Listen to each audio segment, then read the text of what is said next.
예수님이 이 군중을 보시면서 마음에 팍 오는 게 있어요. 그게 뭐냐면 목자 없는 양같이 유리방황하는 모습이 너무도 민망하고 불쌍했어요. 그래서 제자들에게 이야기하십니다. 보내달라고 그래라. 저들을 구원시키는 추수꾼이죠.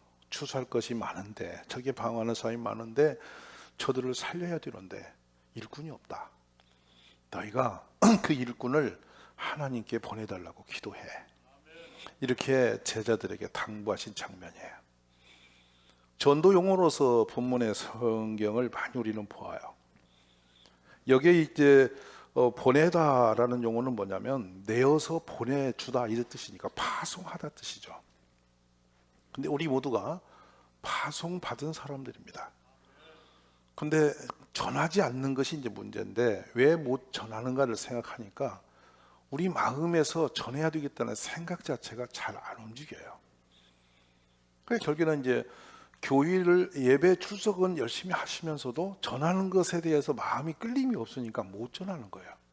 그리고 사람을 보면 아이고 나 살기도 바쁜데 내가 남에게 뭘 교회 가자마자 뭐 이런 생각까지 하냐 이렇게 생각하면서 손을 놓아요. 그리고 또 이렇게 전도하면 사람들이 와 기다렸던 듯이 맞아요 가야죠 하고 달려오면 좋은데 덤벼들어 욕을 해. 그럼 불편해. 그러니까 안 전하는 거야. 그리고 그냥 잊어버리고 나만 다니는 거지. 지금 우리는 전도가 멈춰진 시대를 살고 있어요. 이 결국에는 일꾼이 없다 하는 얘기예요. 근데 위기는 좀 죄송합니다만 이대로라면 한국교회 10년 후는 심각합니다. 이대로라면. 이미 모든 통계가 이야기합니다. 초고령으로 넘어가면서 다음 세대가 없어요. 그대로 교회 소멸합니다. 유럽의 교회가 무너지는 데는 2000년 걸렸는데요. 한국 교회는 휙 갔다 휙 사라지는데 100년 뿐이에요. 근데 무서운 것은요. 지상에 있는 무슬림들은 자녀를 안 놓쳐요. 100%다 무슬림 만들어요. 근데 기독교인은 자기 자녀를 잊어버려요. 그러니까 결국에 기독교의 미래가 어두워진 것이죠. 그래서 우리가 오늘 말씀을 좀 심각하게 들을 필요가 있는데요. 로마서 10장에서 14, 15절에 뭐라 하신지 아세요? 그들이 믿지 않는 것은 이를 어찌 부르겠냐? 믿지 않는 사람을 어찌 부르겠냐? 듣지도 못한 사람을 어찌 사람들이 믿겠냐? 전파하는 사람이 없이 어찌 듣겠냐? 맞죠? 내비두면 아무도 안 온다는 얘기예요. 그리고 한 발 더 나가서 보내심을 받지 않았으면 어찌 전파하겠냐? 기록된 바 아름답도다. 좋은 소식을 전하는 자들의 발이여 함과 같으니라. 좋은 소식을 전하는 사람들의 발은 산 넘는 발은 참 아름답다. 이사야에서 칭찬했죠. 근데 전하는 사람의 발이 없다. 교회 사람은 있는데 나가서 전하지 않는다. 그러면서 이어서 말씀합니다. 믿음은 들음에서 나고 들음은 그리스도의 말씀으로 말미암다. 결국은 이 구조적이죠. 보낸 사람이 가는 거고 가서 전해야만 듣는 거고 듣는 사람이 구원받는 거다. 그러니까 보내시는 하나님인데 하나님 우리를 분명히 보내신다고. 근데 가서 전할 사람이 안 전한다. 여기서 멈췄다는 거예요. 이게 오늘 우리가 고민해야 할 부분이시죠. 근데 안 전해도 괜찮은 것은 아니에요. 그는 무성한 무화과 나무처럼 믿음이 있다고 소리내는데 열매가 없는 인생이죠. 그건 뭐냐면 에너지를 다 쏟아서 농사를 지었는데 열매를 안 맺어. 이 나무가 안 맺는 것은 심각한 위기예요.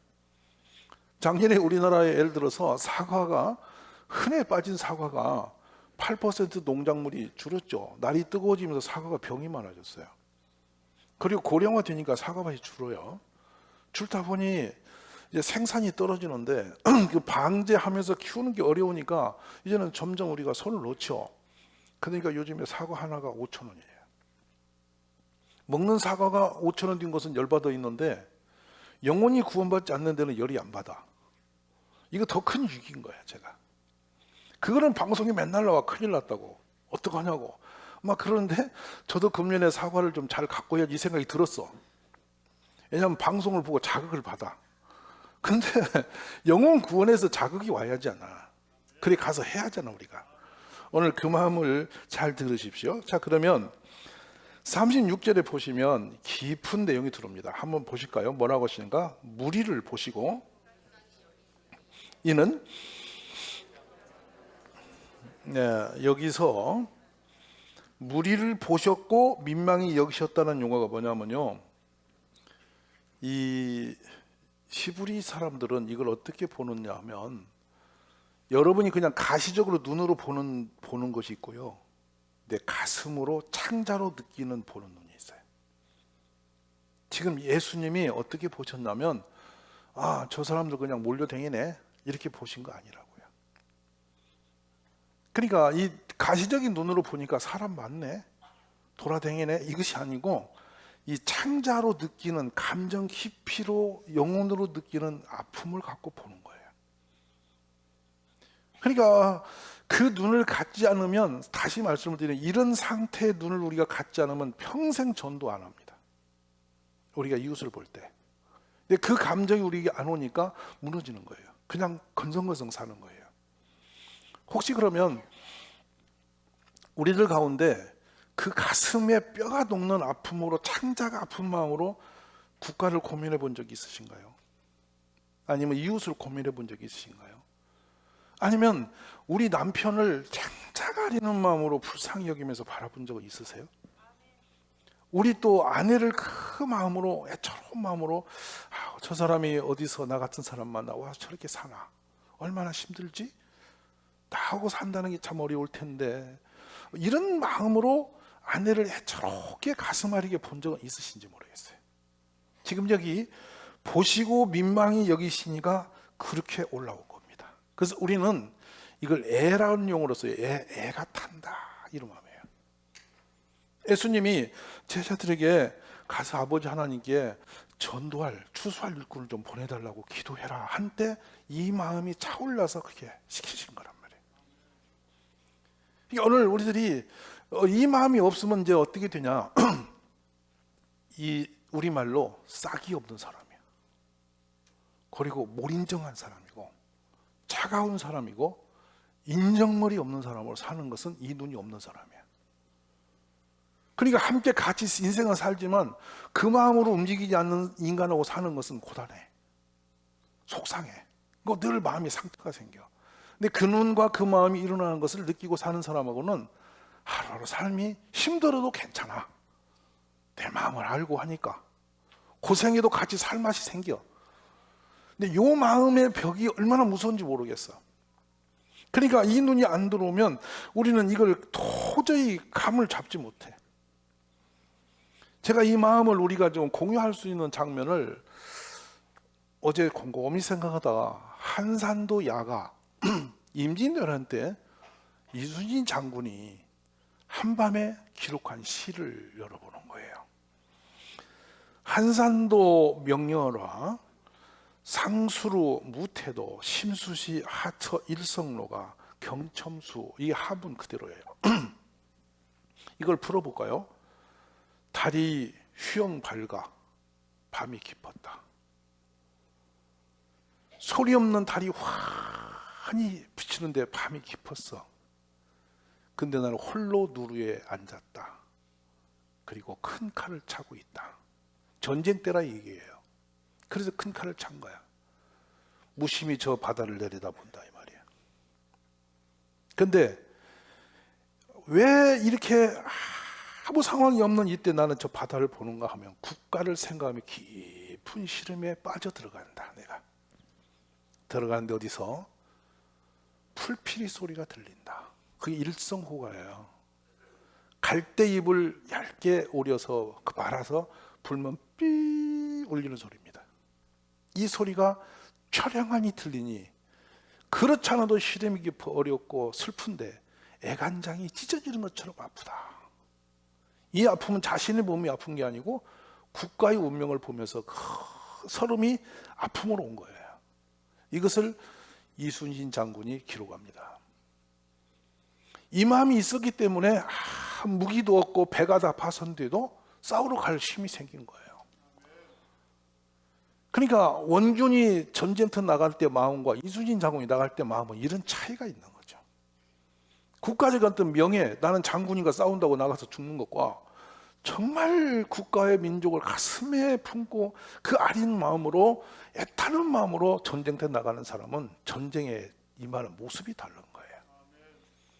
이 애가 자타다, 누가 일성하는 이 소리가 남의 애를 끊느냐, 이렇게 하는 것은 원망 비슷하게 썼지만은 처절하게 아픔을 가슴으로 울리고 있는 거예요. 근데 오늘 예수님이 그 백성들을 볼 때 그 목자가 없는 양같이 유리 방황을 볼 때 민망히 여기고 참 애처로이 보시고 뒤에는 불쌍히 여겼다, 이 용어가 이렇게 아울려 오는 거예요. 그럼 우리가 이웃을 볼 때 그 마음이 있느냐, 교회 안 나오는 우리 가족을 볼 때 그 심령이 있느냐, 그러니까 이 생각 자체가 우리 속에서 잘 없으면은 감이 안 오는 거예요.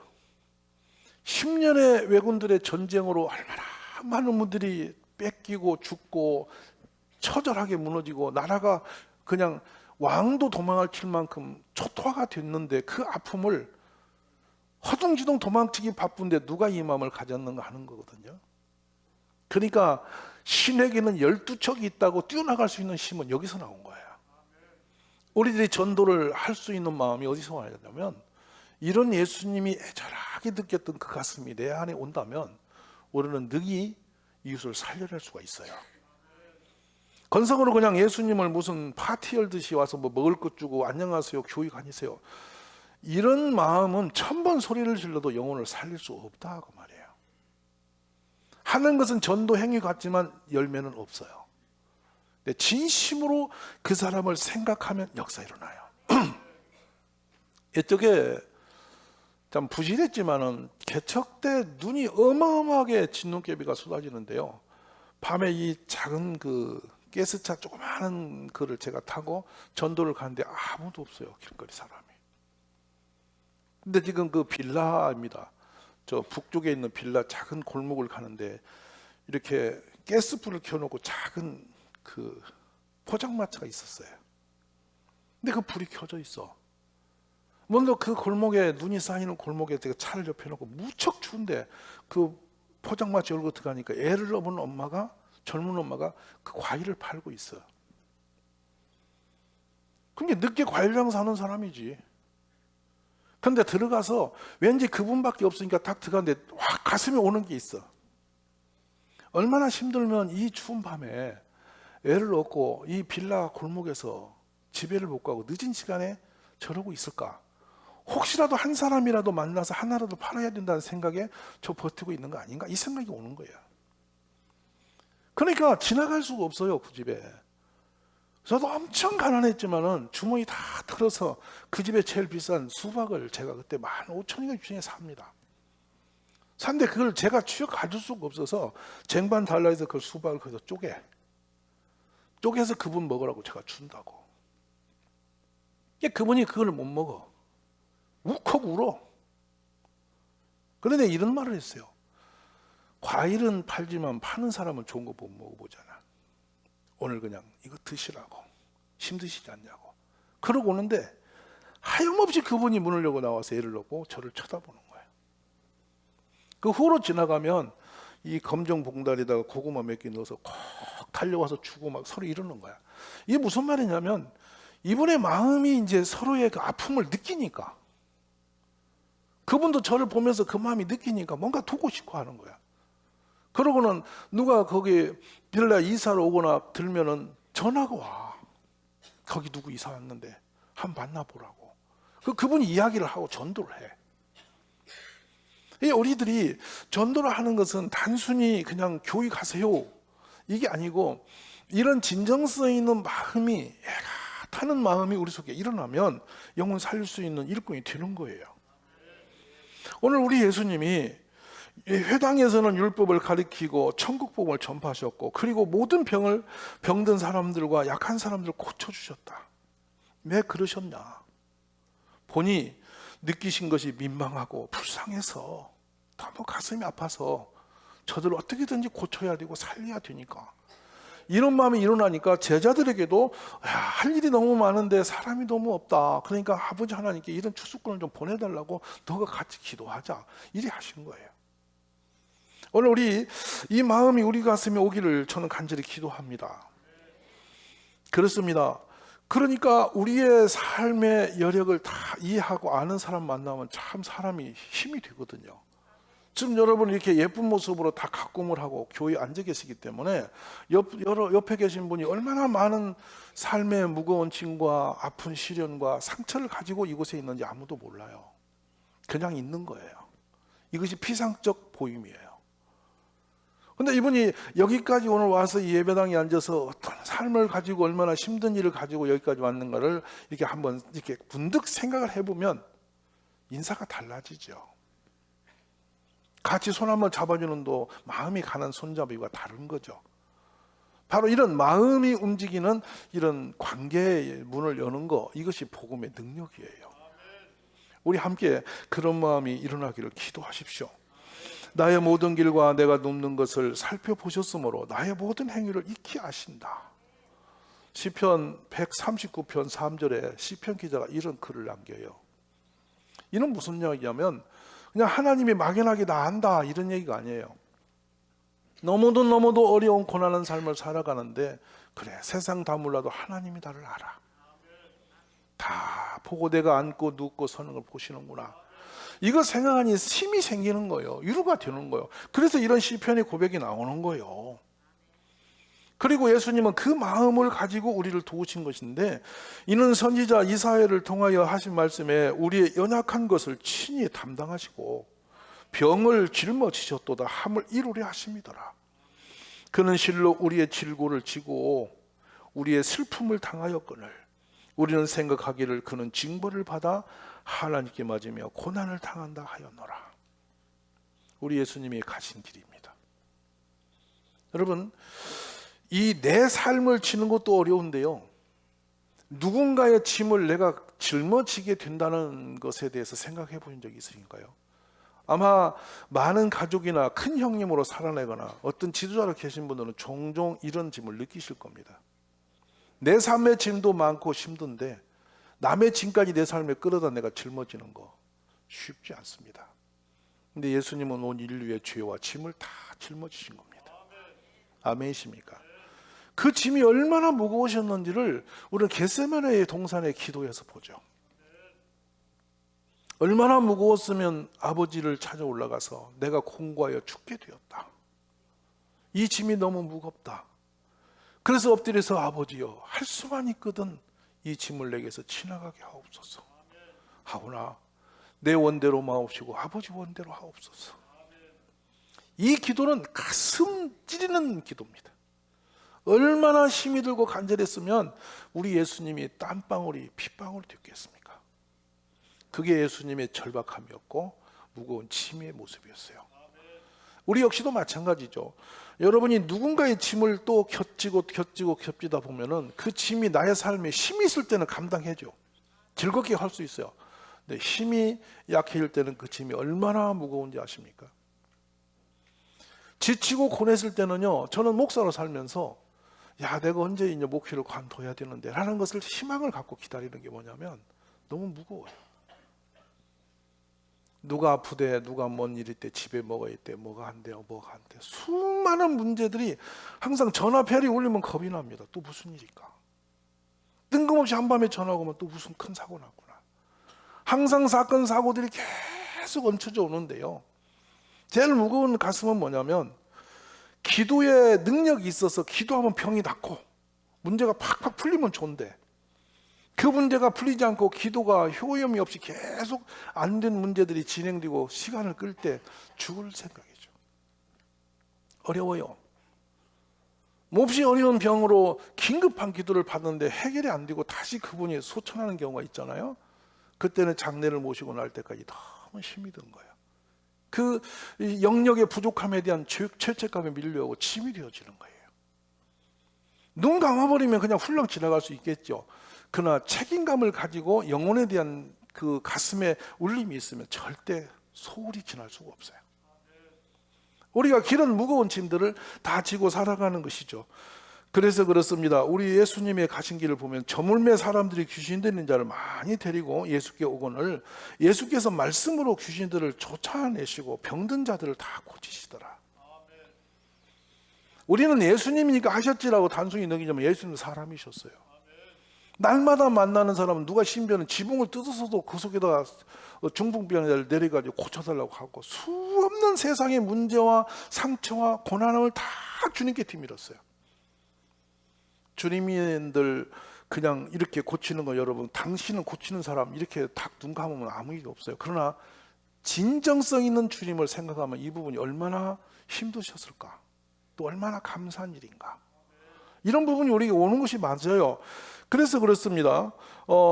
선지자 이사야를 통하여 하신 말씀에 우리의 연약한 것을 친히 담당하시고 병을 짊어지셨도다. 이것을 이루려 하심이었다. 우리가 아직 죄인 되었을 때 그리스도께서 우리를 위하여 죽으심으로, 결론은 이제 죽음으로 갑니다. 하나님께서 우리에 대한 자신의 사랑을 확증하셨다. 얼마나 예수님이 힘든 길을 걸어가시면서 일꾼을 요청했는지를 볼 수 있는 장면이에요. 오늘 주님의 이 마음이 우리에게도 좀 다가와지기를 기도하십시오. 못된 게 하나 있습니다. 잘못된 목자들을 이렇게 책망하십니다. 너희가 그 연약한 자를 강하게 아니하고 병든 자를 고치지 아니하며 상한 자를 싸매주지 않고 쫓기는 자를 돌아오게 하지 않고 잃어버린 자를 찾지 않고 다만 포악으로 그것을 다스렸다. 여러분, 목사가 행복할 때는 이렇게 여러분이 많이 오셔서 말씀을 들어주는 이 시간은 되게 행복해요. 퍼포먼스하고 무슨 연예인처럼 흥분할 수 있어요. 근데 이 장면은 20-30분이에요. 짐을 지어야 되는 거예요. 근데 지금 여기 에스겔서에 있는 거짓 목자들은 그 짐을 안 졌다고 말해요. 좋은 것은 다 취하고 짐을 질 것은 피했다. 그래서 이 악한 목자로 지금 성경에서 지적하고 계신 거예요. 오늘 시대에 우리 모든 가족들 주님의 이 마음이 우리에게 오기를 기도하십시오. 이에 제자들에게 이르시되 추수할 것은 많되 일꾼이 적으니, 일꾼이 적다. 애처로운 메시지예요. 수많은 사람들이 쓰러져 가고 있는데 그를 살릴 사람이 없다. 그러면서 우리 예수님이 주시는 말씀을 저는 공감하는 게 있어요. 우리가 지옥으로 들어가는 그 상태가 얼마나 험악한지를 잘 못 느끼실 거예요. 내 세상은 죽으면 종쳐요. 그러니까 어떤 분은 간암으로 지극히 고생한 남편이 죽었는데 막 노래를 좋아서 웃고 다녀요. 그 제가 물었어요. 왜 그래 장례식에서. 그랬더니 목사님, 우리 남편이요 10년 넘도록 저 지독하게 악한 암에게 시달렸어. 이제 죽어서는 안 아플 거 아니야. 내가 너무 좋아. 이해가 되는 부분이에요. 근데 지옥은 죽음이 없어요. 끝나는 지점이 없어요. 고통이 계속 영원히 되는 거예요. 그런데 이 땅에 있는 불에 7배나 더 뜨거운 불 속에 들어가서 그 영혼을 시달려야 돼요. 영원히. 그분 건지는 길은 딱 길 하나요. 예수 믿는 거. 그래서 내가 길이요 진리요 생명이 나로 말미암고 아버지께 올 자가 없다. 천하 만민 중에 구원받을 이름을 주신 적이 없다. 딱 한 분 예수 그리스도. 그래서 우리에게 그 추수꾼으로 전하라고 말씀하신 겁니다. 오늘 깊은 생각을 좀 가져보셨으면 좋겠고요. 그럼 여러분 이 말씀의 매듭에서 한 사례를 보십시다. 누가복음 15장에 보면은요, 예수님이 세리와 죄인들의 말씀을 그들이 들려가는데 예수님이 친하게 지내는 사람들 보니까 세리쟁이, 죄인들만 가까이 하더라고요. 이 바리새인과 서기관들이 볼수록 너무 열이 받아. 그러니까 모여서 뭐라고 하냐면 이 사람이 죄인을 영접하고 음식을 같이 먹는구나. 저거 죽여야겠다 이 생각했어. 여러분 아마 실감 안 될 거래요. 외정 때 일본 사람보다 더 악한 사람은 이웃집이었습니다. 친일 사람들. 그래서 친일을 매국노라고 합니다. 국가판 매국노보다 더 나쁜 사람이 우리 이웃집들에 있었다고. 어찌 된지 아세요? 하도 곡물을 뺏어가고 쓸어가니까 자식들하고 처자식하고 살 길이 없어. 그러니까 한 푸대 그걸 숨기려고 이 충혈을 들어 올려서 그 지붕 속에다가 쌀 몇 말을 갖다가 숨겨 두어서 그걸 덮어서 거적을 덮어서 초가집에서 숨겨놔. 근데 일본 사람 몰라 그거. 근데 이웃집 그놈이 와서 그걸 끌어내. 그리고 일본 사람한테 뺏어주고 몽둥이로 패고 징계를 하고 이랬어. 그게 매국노야. 그게 친일 매국노라고 여러분. 얼마나 가슴 아픕니까? 그래 매를 맞아서 골병이 들어서 이제 남편 일도 못 하고 부인이 농사일을 허덕이고 살아가면서 그 병든 남편 그냥 똥오줌 넣고 뼈가 부러져 누워있는 남편 뒷바라지 하면서 가슴이 얼마나 힘들었겠어요. 근데 보세요. 예수님이 와서 그놈하고 친부를 쌓아. 그 집에 가 밥을 먹어. 그러면 여러분 예수님 맞이하겠어? 열받은 거야. 그래서 예수님 죽이기로 한 거야. 예수님은 근데 그런 사람, 나쁜 사람들을 데려다가 제자 삼았고 마태 아닙니까? 막 그들과 친교를 쌓고 그들을 막 구원시키고 이러는 거야. 그래서 바리새인 서기관이 견딜 수 없어서 예수님을 죽여버린 거예요. 근데 예수님이 이 비유에서 기가 막힌 한 말씀을 하세요. 잃어버린 자의 마음이 뭔지 아느냐? 저들도 잃어버린 영혼이다 하면서 양 한 마리 없어지니까 91마리를 놓고 산을 헤매다 찾으니 잔치 열고 드라카마 중에 하나 잃어버리니 또 찾으니 잔치 열고 근데 더 중요한 일이 끝나갑니다. 한 아들이 있었는데 아버지 유산을 일찍이 달라더니 나가서 허랑방탕에 재산 다 탕진하고 아버지 집에 종이라도 되어서 밥이라도 먹어야 돌아올 때 거렁뱅이 되어 돌아오니까 아버지가 멀리서 보고 뛰어나가서 그놈을 옷 입히고 반지 끼워주고 신발 신기고 기름진 살찐 송아지 잡아 잔치 열었다. 기억나시죠? 근데 큰아들이 들에서 일을 하고 들어와. 근데 집에 가다가 집에서 나는 소리를 듣고 궁금해. 이게 뭔 일이야 우리 집에 갑자기. 근데 종이 와서 그 집 나간 그 아들이 건강하게 살아서 왔어. 그래서 당신 아버지가 오늘 지금 송아지 잡아서 지금 파티하고 있어. 이 얘기 듣고 큰아들이 확 분노가 일어납니다. 응? 그래서 이런 못된 일이 있나? 그래가지고 아버지와 바로 맞닥뜨리면서 합니다. 아버지, 내가 이렇게 성실하게 살았고 열심히 아버지의 명령을 다 순종했는데 결국에 나한테는 염소 한 마리라도 잡아서 친구들하고 좀 먹고 잔치한 적도 없더만은 아버지 거 다 말아먹은 저 녀석이 오니까 뭐 거기다 지금 살찐 송아지 잡고 잔치하십니까? 되들어요. 이 장면이 지금 아까 그 장면과 이렇게 연결이 되는 장면이에요. 예수님 마음을. 도무지 우리는 이해 못하는데 예수님이 이 장면에서 우리에게 주시는 메시지가 엄청납니다. 근데 아버지가 뭐라고 답변한 줄 아세요? 내게 있는 거 다 네 것이다. 아멘. 근데 네 동생은 죽었다가 살아났고 내가 잃어버렸다가 다시 얻었기 때문에 이렇게 하는 거야. 이게 아버지가 보는 눈이에요. 그리고 형은 뭐냐? 아버지의 살림을 창녀들과 함께 다 삼켜버린 놈 아니요?